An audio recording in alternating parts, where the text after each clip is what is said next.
wasalimu nyinyi wote mahali mlipo.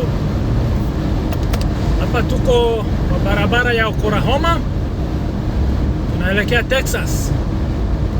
Hiyo ni highway, ni barabara ambayo gari huwa zinakimbia sana, zinakimbia kwa speed limit ya 80 kilometers per hour. Sasa ndio hiyo barabara nimesema acha nichukue hii video niwaonyeshe venye gari huwa zinatembea huku Marekani. Na hizo sasa ndio mabarabara zao zinakaanga hivyo.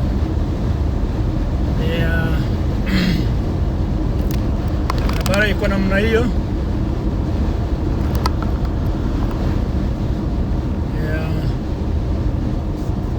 Watu wanakimbia sana kwa speed ya juu. Ni hivyo tu.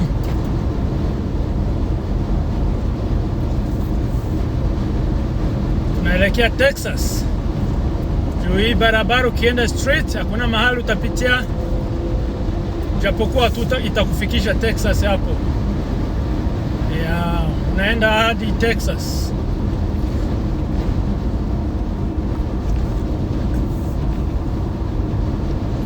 Hiyo hizi ni matruck, hizi ndio sasa zina contribute, hizi ndizo zina deliver chakula, hizi marori kubwa sana. Nafikiri mnaziona hizo zinazunguka 50 states. Zinazunguka 50 states kabisa. Na niwakumbusha kwamba huku sasa ni wakati wa summer, kuna jua, weather iko mzuri sana.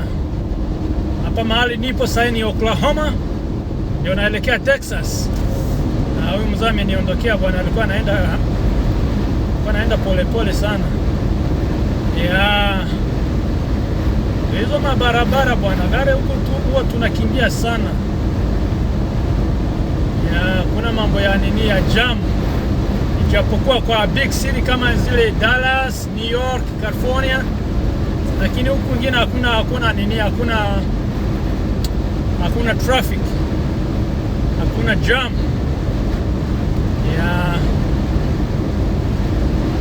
Hiyo basi.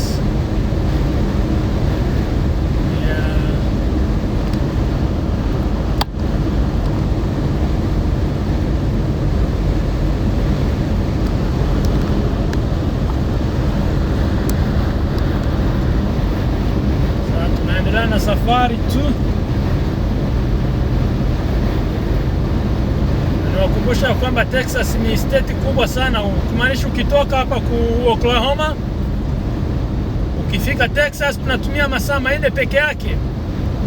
Lakini ukitoka Texas kama city inaitwa Amarillo kufika Houston unatumia masaa 9.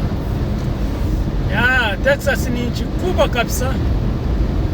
Ni state kubwa sana. Inaweza kuwa kwa size kubwa, inaweza kuwa ni state ya pili sana. Na juu ni state kubwa. Ndio hizo barabara basi. Hizo barabara za US. Na hizo marori mnaona, hizo matruck kubwa ni zile zina contribute, zinaenda zikipeleka machakula kwa masto. Na watu huwa kitambo walikuwa wanatengeneza pesa mzuri, lakini kwa sasa hakuna pesa bwana, hakuna pesa wanapata. Trump ameharibu mambo ya inflation, imekuwa juu sana. Alikuwa anatudanganya, anasema ati tukimvote chakula itatelemuka, manyumba zitatelemuka, lakini naona hakuna kitu ametusaidia bwana. Hakuna kitu amesaidia kabisa.